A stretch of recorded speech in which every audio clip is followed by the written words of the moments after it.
Baik, Assalamualaikum warahmatullahi wabarakatuh. Eh, kita kembali melanjutkan kuliah kita ya. Kita masih membahas tentang kalkulus variasi ya. Dan di pertemuan sebelumnya kita sudah memberikan beberapa contoh persoalan matematik ya. Kasus misalkan jarak terpendek ya, dengan memanfaatkan persamaan Euler ya. Nah, sekarang kita akan berikan lagi salah satu contoh aplikasi dari persamaan Euler atau kalkulus variasi dalam kasus eh, fisis ya. Nah, problemnya itu disebut sebagai brachistochrone. Brachistochrone ya. Nama problemnya itu adalah brachistochrone ya. Saya lupa ini dari bahasa apa. Tapi intinya secara bahasa brachisto itu berarti cepat ya. Kemudian kron itu berarti waktu ya. Jadi sederhananya problem brachistochrone ini adalah masalah tentang waktu tercepat ya.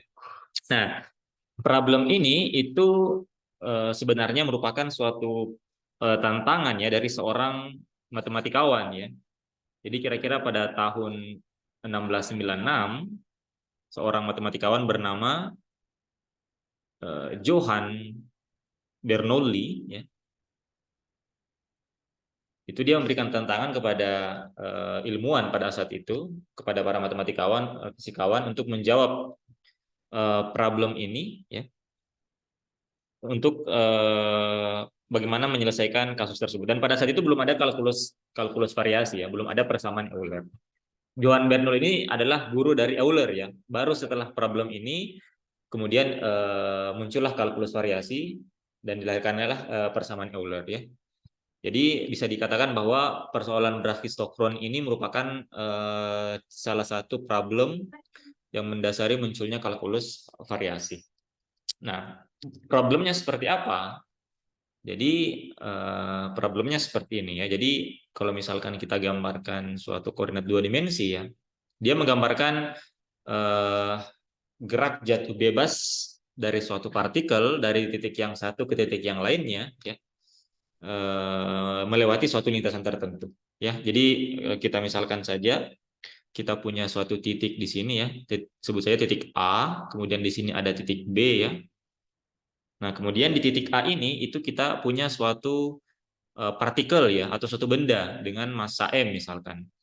Nah, kemudian massa m ini itu dijatuhkan sedemikian sehingga dia akan menempuh suatu lintasan menuju ke titik titik B ya. Nah, di mana partikel ini tentunya dipengaruhi oleh gaya gravitasi ya atau percepatan gravitasi dan dianggap besar percepatan gravitasinya itu konstan, artinya terjadi di dekat dengan permukaan bumi ya. Jadi kita punya suatu massa di titik A, kemudian kita lepaskan ya, dan dia akan menempuh suatu lintasan ke titik B. Nah, tantangan yang diberikan oleh Johann Bernoulli adalah lintasan seperti apa yang dapat memberikan waktu terpendek ya atau waktu tercepat untuk partikel M sampai ke titik B. Atau sederhananya kita ingin membuat suatu perosotan ya, kita ingin membuat suatu perosotan dari A ke B. Nah, bentuk perosotan seperti apa sedemikian sehingga misalkan ada orang yang ingin menaiki perosotan tersebut, dia akan menempuh waktu tercepat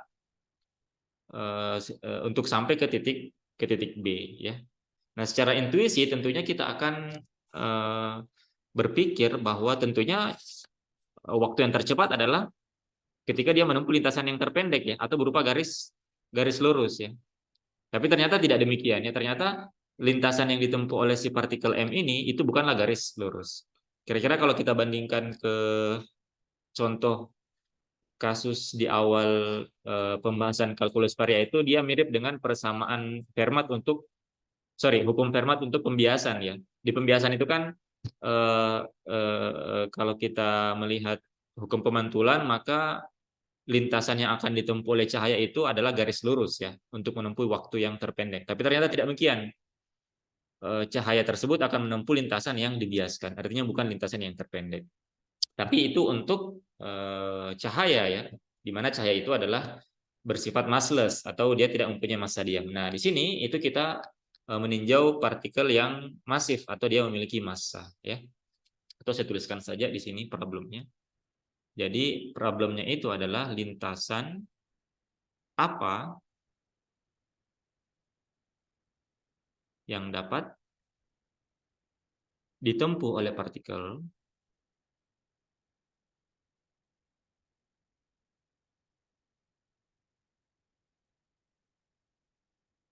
bermassa m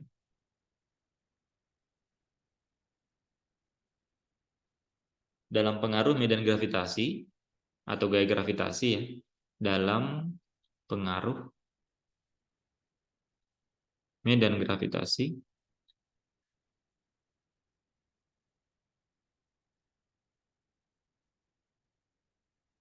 yang merambat dari A ke B, yang merambat, jadi partikelnya merambat dari A ke B, ya, dari titik A ke titik B, sedemikian sehingga waktu tempuhnya paling minimum, ya, sehingga waktu tempuhnya paling minimum, ya. Nah, pada saat itu, pada saat Johann Bernoulli ini memberikan tantangannya, ada 5 orang matematikawan atau fisikawan ya yang memberikan jawabannya ya. Salah satunya adalah Isaac Newton, dan dengan menggunakan metode yang berbeda-beda, dan mereka berlima berhasil memberikan jawaban yang benar. Tentunya tidak menggunakan kalkulus variasi ya, belum menggunakan prinsip optimalisasi. Nah, barulah setelah itu kemudian menginspirasi munculnya kalkulus variasi dan melahirkan persamaan Euler. Yang ternyata bisa memberikan solusi yang tepat tentang lintasan yang memberikan waktu minimum untuk kasus ini ya. Nah, sekarang kita akan coba pecahkan bagaimana bentuk lintasannya ya. Nah, tentunya persoalan ini dia akan memenuhi hukum kekekalan energi ya. Jadi energi di titik A itu akan sama di titik B. Kita misalkan saja titik B ini dia berada di permukaan tanah ya. Jadi seolah-olah kita membuat perosotan ke tanah ya. Jadi kita misalkan saja di titik A ya. Di titik A itu kita punya misalkan energi potensialnya kita sebut saja FVA, kemudian di titik B kita punya energi potensial sebut saja VB, di mana tentunya VA-nya ini pasti akan lebih besar daripada VB ya, karena dia posisinya lebih tinggi dibandingkan dengan B ya. Jika kita menganggap B itu berada di permukaan tanah ya.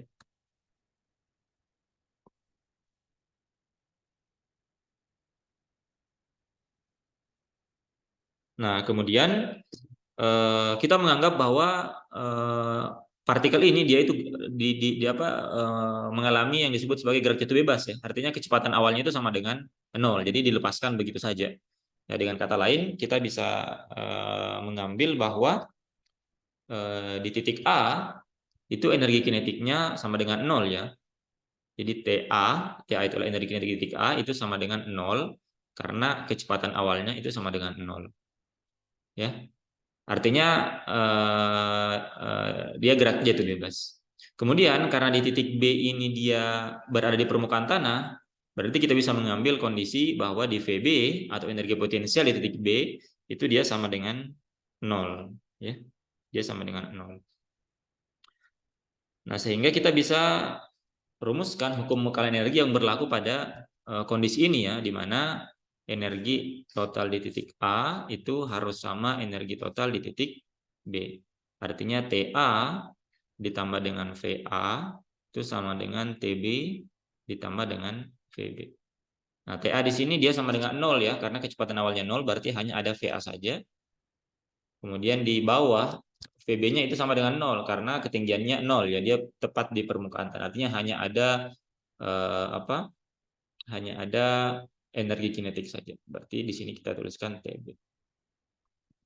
Nah, sebagaimana yang sudah kita ketahui bersama, untuk potensial energi potensial berarti itu sama dengan M dikali dengan G dikali dengan ketinggiannya. Kita misalkan saja ketinggiannya itu adalah Y ya. Kita misalkan saja ketinggiannya adalah Y. Artinya ketinggian pada sumbu ini sumbu X dan ini sumbu Y ya. Kemudian TB-nya berarti 1/2 M VB kuadrat ya. VB kuadrat. Seperti ini. Nah, sehingga dari sini kita bisa dapatkan rumusan untuk VB-nya ya. Artinya VB kuadrat itu sama dengan 2GY ya. 2GY berarti VB atau kecepatan di titik B itu sama dengan akar 2GY ya. Saya kira ini mudah ya di pembahasan GLBB sederhana.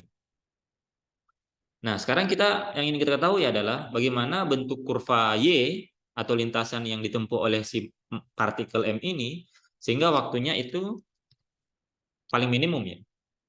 Sehingga kita butuh rumusan untuk waktunya. Nah, kita ketahui bersama bahwa V itu sama dengan tidak lain adalah ds per dt, perubahan posisi terhadap perubahan waktu ya. Artinya dari sini kita ketahui dt itu sama dengan ds per V ya. Nah, V-nya kita sudah dapatkan tadi di sini ya. V di sini adalah hanya kecepatan di titik B saja ya.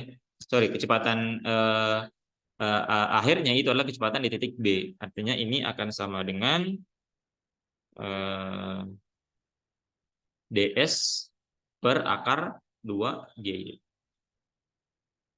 Kemudian kedua ruas kita integralkan untuk mendapatkan T. Kita integralkan ya. Maka kita akan dapatkan T itu sama dengan integral dari dt sama dengan integral dari ds per akar 2GY. ds sendiri itu sama dengan akar dari dx kuadrat ditambah dengan dy kuadrat ya untuk kasus 2 dimensi. Berarti kita dapatkan di sini sama dengan T adalah integral dari akar dx kuadrat ditambah dengan dy kuadrat dibagi dengan akar 2GY. Ya. Nah, karena akar 2G ini konstan, bisa kita keluarkan ya. Kita bisa keluarkan ke depan. Jadi kita bisa tuliskan menjadi T sama dengan 1/4 akar 2G integral dari akar dx kuadrat ditambah dy kuadrat per akar y ya. Nah, di sini untuk menentukan batas integralnya kita bisa mengambil salah satu variabel menjadi variabel terikat dan yang lainnya menjadi variabel bebas ya. Misalkan kita bisa memilih yang pertama kita pilih misalkan y sebagai fungsi dari yx ya. Sehingga y aksen itu sama dengan dy dx. Nah, sehingga kita bisa menghasilkan persamaan untuk t-nya itu sama dengan 1/4 akar 2G integral dari X1 atau XA ke XB ya, dari titik XA ke titik XB. Nah, di sini dx-nya bisa kita keluarkan ya. Dx-nya bisa kita keluarkan sehingga sedemikian di sini akan menjadi 1 ditambah dengan dy kuadrat per dx kuadrat. Artinya y aksen kuadrat per akar y dx ya. Nah, kita bisa mengambil rumusan T seperti ini. Yang kedua, kita bisa mengambil sebaliknya ya. X sebagai fungsi dari Y. Berarti kita dapatkan X aksen itu tidak lain adalah dx per dy. Ya, dengan kata lain di sini kita bisa rumuskan T-nya itu sama dengan 1/4 akar 2G. Batas integralnya dari YA ke YB. Di sini akar, di sini dy-nya yang bisa kita keluarkan ya. Jadi dx kuadrat dan dy kuadratnya kita bagi dengan dy kuadrat ya. Berarti di sini kita dapatkan x aksen ditambah dengan 1 per akar y, kemudian dy-nya keluar ya, seperti ini. Ya, jadi kita bisa mengambil seperti ini. Nah, tinggal kita pilih yang mana kira-kira persamaan integral yang bisa memudahkan perhitungan kita. Nah, tentunya kita selalu memilih bentuk integral sedemikian sehingga fungsional yang akan kita punya itu mengarahkan kita kepada bentuk integral pertama dari persamaan Euler. Ya. Jadi kalau kita lihat dari yang satu, kita akan punya fungsionalnya itu dia merupakan fungsi dari y aksen dan y ya. Y aksen dan dia akan merupakan fungsi dari y dan y aksen. Sehingga otomatis do f do y-nya itu tidak sama dengan 0. Ini bisa diselesaikan tapi tentunya akan memberikan kita kesulitan sehingga kita tidak akan pilih persamaan nomor 1. Kita bisa pilih yang kedua ya. Yang kedua fungsionalnya itu hanya merupakan fungsi dari x aksen saja. Sehingga otomatis do x-nya itu sama dengan 0. Jadi kita pilih fungsional yang ada di persamaan waktu untuk di mana kita mengambil x-nya sebagai fungsi dari y ya. Jadi kita ambil fungsional yang ini ya. Inilah yang kita masukkan ke dalam persamaan Euler ya. Jadi kita punya persamaan Euler sekarang. Kita akan cari yaitu do f do x dikurang d dy dari do f do x aksen itu sama dengan 0 ya. Ini bentuk persamaan Euler yang akan kita cari.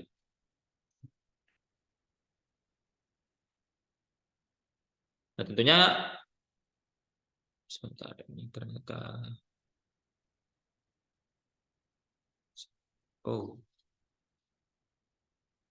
saya harus tambah halaman dulu.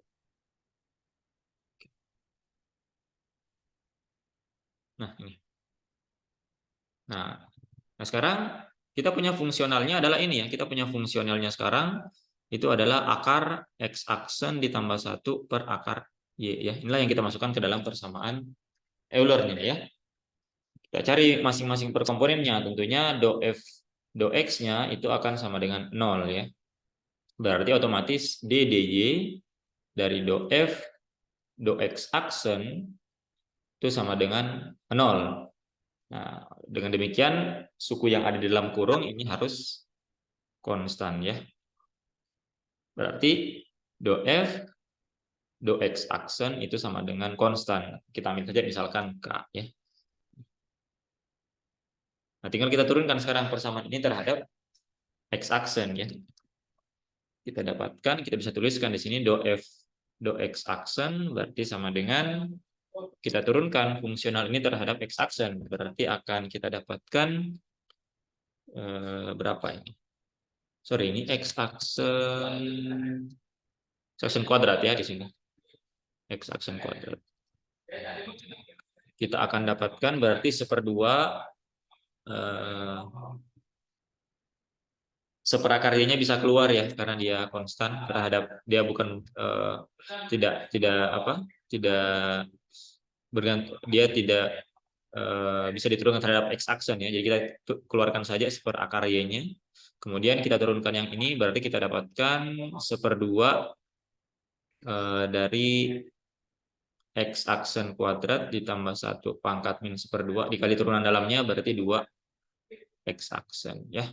Ini bisa kita coret ya, berarti kita dapatkan persamaannya ini sama dengan x aksen dibagi dengan akar y dikali dengan akar x aksen kuadrat tambah 1 ya. Itu sama dengan akar y dikali dengan 1 ditambah x aksen kuadrat ditambah 1. Nah, ini sama dengan suatu konstan seperti itu. Jadi kita sudah dapatkan bentuk persamaan diferensialnya sekarang. Nah, inilah yang akan kita selesaikan. Jadi nanti kita akan dapatkan dari sini kita kemungkinan akan mendapatkan fungsi x, di mana x itu merupakan fungsi dari y ya, besar dari x yang merupakan fungsi dari y.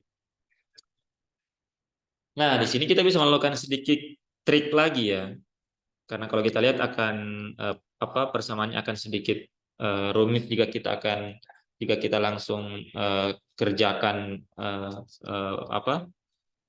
sama diferensialnya. Kita bisa mendefinisikan konstanta yang baru ya. Misalkan konstantanya itu sama dengan seperakar 2A ya. Karena K ini konstanta sembarang ya.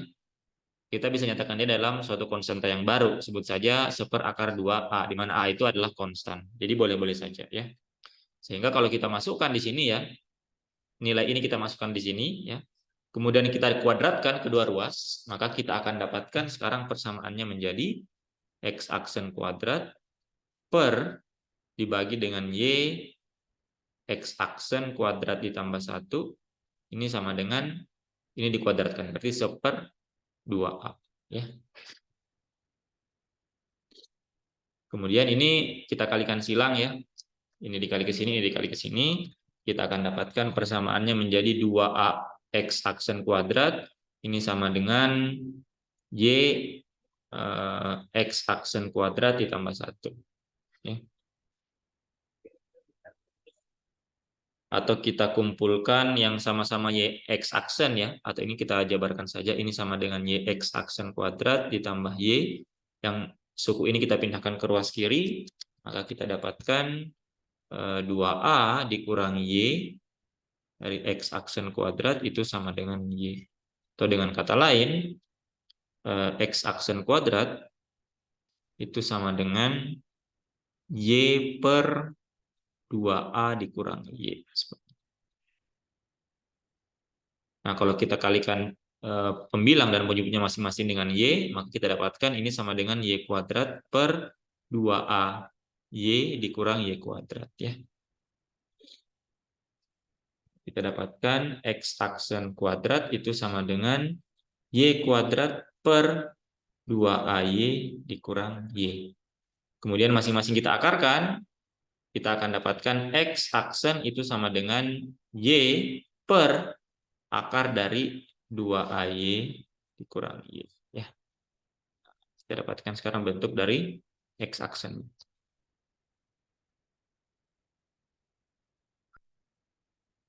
Nah, kita ketahui X aksen itu adalah dx dy ya.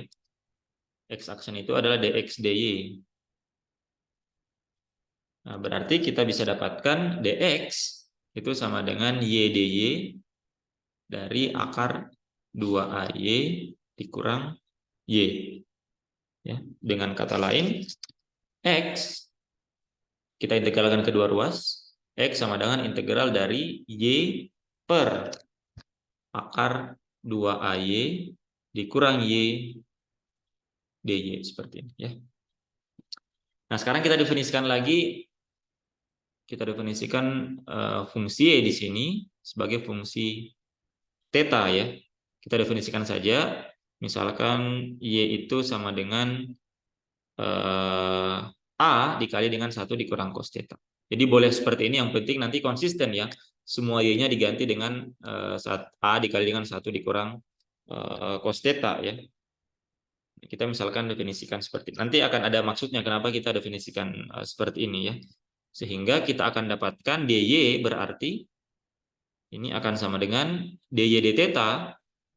Kita turunkan terhadap theta ya, suku di ruas kanan, ini berarti akan sama dengan A dikali dengan turunan ini terhadap theta, ini sama dengan 0, ini akan sama dengan turunan cos theta adalah minus sin theta. Ketemu minus berarti A dikali dengan sin theta d theta. Ya, seperti ini. Berarti kita punya Y seperti ini, kita punya DY seperti ini ya, bentuknya seperti ini. Nah, sekarang berarti kalau kita punya Y seperti ini, maka kita akan punya, kita coba uraikan dulu yang bagian penyebutnya. Kita akan punya 2AY, berarti ini akan sama dengan 2A dikali dengan A, 2A dikali dengan yang ini ya, berarti A 1 dikurang cos theta, seperti ini. Atau ini akan sama dengan 2A kuadrat, kemudian kita kalikan masuk ya, 2A kuadrat dikali 1, 2A kuadrat dikali cos theta ya, berarti dikurang 2A kuadrat cos theta. Kemudian di sini kan dikurang Y ya, berarti Y di sini itu sama dengan A dikurang A cos theta ya, seperti ini. Sorry, di sini kayaknya ada yang keliru di sini, sebentar. Di sini sebentar. Oh, di sini ada Y kuadrat ya. 2ay dikurang y kuadrat. Berarti di sini y kuadrat, sini y kuadrat, di sini y kuadrat, di sini y kuadrat ya. Berarti di sini seharusnya kita butuh y kuadrat. Y kuadrat di sini berarti kuadrat yang ini ya.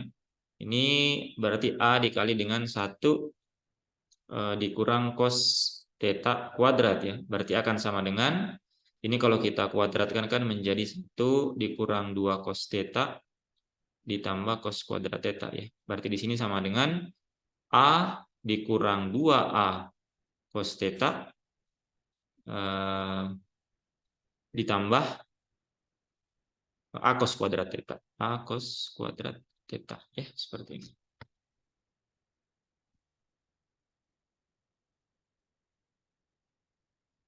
Ini sebentar. Sorry, ini a kuadrat ya di sini. Karena a kuadrat dikali dengan 1 kurang cos theta kuadrat. Berarti sini kuadrat, ini kuadrat ya. Nah, kalau ini kita kurangkan ya, karena di sini kita butuh 2ay dikurang y kuadrat, berarti 2ay dikurang y kuadrat, bagian yang ini dikurang yang ini ya.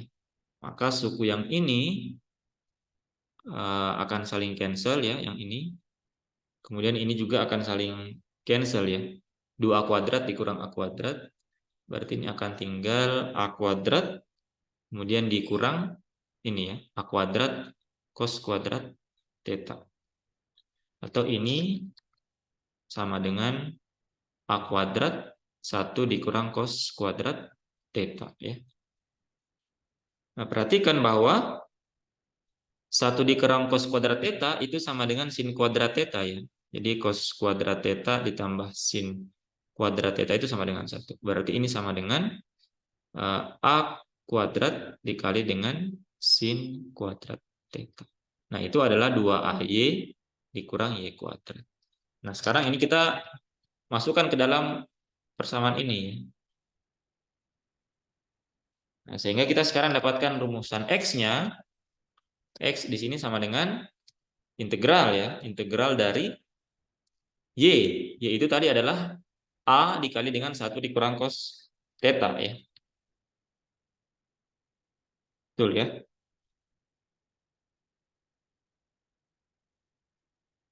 Bentar.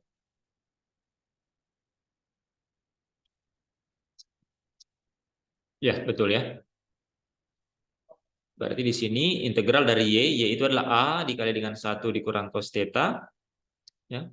Dikali dengan dy ya. Dy itu adalah A sin theta d theta ya. Berarti dikali dengan A sin theta d theta dibagi dengan akar 2ay dikurang y kuadrat. Berarti akar yang ini ya. Akar yang ini berarti akar dari a kuadrat sin kuadrat theta. Berarti sama dengan a sin theta. Nah, ini bisa kita cancel sekarang. Sin theta-nya bisa kita cancel. Kemudian a-nya bisa kita cancel ya. Berarti kita sekarang punya persamaan x-nya sama dengan integral dari, tinggal menyisakan integral dari 1 dikurang cos theta d theta ya. Jadi kita bisa mendengarkan integral kita ya dengan sedikit trik ya. Sehingga sekarang persamaannya lebih mudah kelihatannya. Nah, ini tinggal kita integralkan terhadap theta ya. Ini akan sama dengan, berarti kita akan dapatkan, sorry ini ada a-nya 1 di sini ya. Masih ada. Berarti a 1 diintegralkan terhadap theta, berarti theta kemudian integral cos theta d theta itu sama dengan minus sin theta. Ditambah dengan konstanta integrasi. Nah, kita dapatkanlah sekarang solusi dari X-nya ya. Tapi ini dinyatakan dalam theta ya. Jadi kita dapatkan X sebagai fungsi theta itu sama dengan A theta dikurang sin theta ditambah dengan beta. Dari sini kita bisa dapatkan nanti oh ya, kita punya Y juga ya. Tadi Y theta kita definisikan tadi di atas itu adalah A dikali dengan 1 kurang cos theta. A dikali 1 dikurang cos theta. Nah, di sini kita bisa dapat persamaan untuk X dinyatakan dalam Y ya. Kita bisa gabungkan keduanya. Bagaimana caranya? Dengan cara kita mencari nilai dari theta ya. Kita menggantikan theta di sini sedemikian sehingga nanti tidak ada lagi suku theta di sini. Kita nyatakan X sebagai fungsi dari Y. Bagaimana caranya? Nah, kita punya di sini dari persamaan yang kedua ini kan kalau kita tuliskan, ini ya, ini akan menjadi Y itu sama dengan A dikurang, sebentar, atau seperti ini. Kalau A-nya kita pindahkan ke kuras kiri, maka kita dapatkan Y per A itu sama dengan 1 dikurang cos theta ya. Berarti cos theta itu sama dengan 1 dikurang Y per A. Ya. Dengan kata lain, theta itu sama dengan arcos atau cos pangkat minus 1 arcos dari 1 dikurang Y per A. Ya. Kemudian sin theta itu bisa kita dapatkan dari sini. Cos theta sama dengan 1 dikurang Y per A ya. Berarti cos, ini kita dapatkan ini ya. Tetanya demikian. Cos theta itu sama dengan 1 dikurang Y per A. Berarti cos kuadrat theta itu sama dengan 1 dikurang Y per A kuadrat. Nah, kita tahu cos kuadrat theta itu sama dengan 1 dikurang sin kuadrat theta ya. Atau sin kuadrat theta dikurang 1 ya. Sorry, 1 dikurang sin kuadrat theta. Itu sama dengan 1 dikurang Y per A kuadrat. Artinya sin kuadrat theta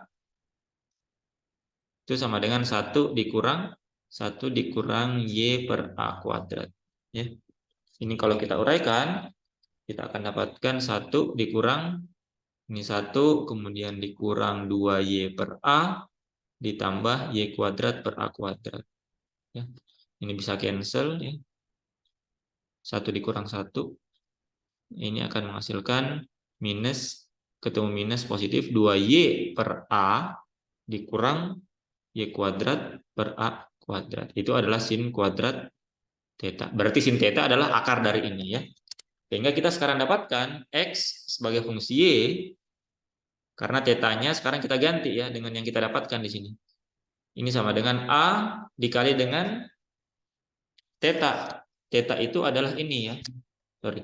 Theta adalah arcos dari 1 kurang Y per A. Ya, berarti cos pangkat minus 1 dari 1 dikurang Y per A dikurang sin theta. Sin theta adalah akar ini. Ya. Akar dari 2Y per A dikurang Y per A kuadrat. Y per A kuadrat. Ditambah dengan B. Ya. Nah, jadi sekarang kita dapatkan solusi dari persamaannya. Nah, tentunya ini bisa kita dapatkan juga fungsi Y-nya ya, sebagai fungsi X dengan menginverskannya. Nah, kalau kita lihat ternyata solusi yang kita punya itu bukan merupakan persamaan linear ya. Atau bukan merupakan persamaan garis lurus. Nah, persamaan ini itu disebut sebagai persamaan berbentuk sikloid ya. Sebentar akan kita tunjukkan sikloid itu bentuknya seperti apa. Jadi dia bukan berbentuk parabola, tapi dia berbentuk sikloid ya. Bentuk kurva yang dibentuk oleh persamaan ini atau solusi ini adalah berbentuk sikloid dan bukan merupakan garis lurus ya. Jadi di sini membuktikan dengan secara matematis bahwa kurva yang dibentuk oleh solusi yang kita peroleh untuk kasus suatu partikel yang dijatuhkan secara bebas dengan pengaruh medan gravitasi dari suatu titik di bidang XY ya, dari titik A ke titik B, ternyata bukan kurva yang dibentuk itu bukan merupakan garis lurus, tapi merupakan kurva yang berbentuk sikloid ya. Oke, sebentar kita akan tunjukkan bagaimana bentuk kurvanya ya. Oke, karena waktunya tinggal sedikit lagi, sesi yang pertama saya kira cukup sampai di sini.